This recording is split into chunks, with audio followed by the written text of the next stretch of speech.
বৈচিত্র্যময় মৌলভীবাজার জেলার শ্রীমঙ্গল উপজেলা থেকে আমরা চলে আসছি কমলগঞ্জের লাউয়াছড়ায়। আমার সাথে রয়েছেন শাহ মুজিবুর রহমান ভাই।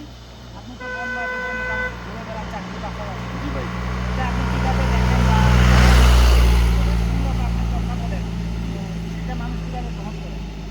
কেউ কেউ ভালো গ্রহণ করে, কেউ কেউ নেগেটিভ চিন্তা করে, অনেকে আবার ভালো লাগে না।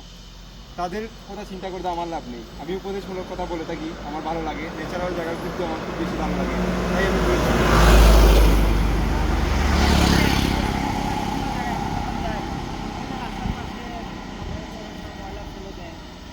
সেটা আপনি কি চোখে মানে কি দৃষ্টিতে দেখেন? এই যে ময়লা খাবার থেকে এই যে সৌন্দর্য নষ্ট হচ্ছে, শ্রীনগর বলেন আর কমলগঞ্জ বলেন, বাংলাদেশের বিভিন্ন জায়গায়, এটা কীভাবে আমাদের এখানে যে অনেক টুরিস্ট আছে, বছরের প্রতি মাসেই অনেক টুরিস্ট আসে, আসার পরে বন জঙ্গলে দেখছি অনেক কিছু তারা খেয়ে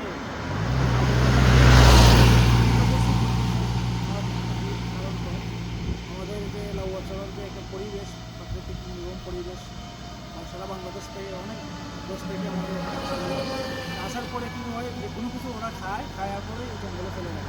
এগুলো আসলে ঠিক না। পরিবেশ পরিবেশ মানুষের যারা টুরিস্ট আসে প্রত্যেকের উচিত যে কোনো কিছু খেয়ে নির্দিষ্ট একটা ব্যাগের মধ্যে রেখে ওরা মানে নির্দিষ্ট ডাস্টবিন তো বসে আছে এখানে ফেরার জন্য বলছি। এই বিষয়ে আপনার কাছে মনে হয় ফলানি ঠিক না। আসলে এই ধরনের পরিবেশে ময়লা না ফেলাই উচিত। আমাদের বন জঙ্গল রক্ষা করা উচিত, বিশেষ করে লাউয়াছড়াটাকে, যেহেতু এটা হচ্ছে পর্যটন একটা স্পট।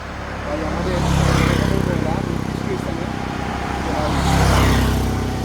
দর্শক, আমরা শ্রীনগর থেকে আপনাদের শুভেচ্ছা জানাচ্ছি। আমার সাথে ছিলেন শাহ মুজিবুর রহমান এবং হাবিবুর রহমান।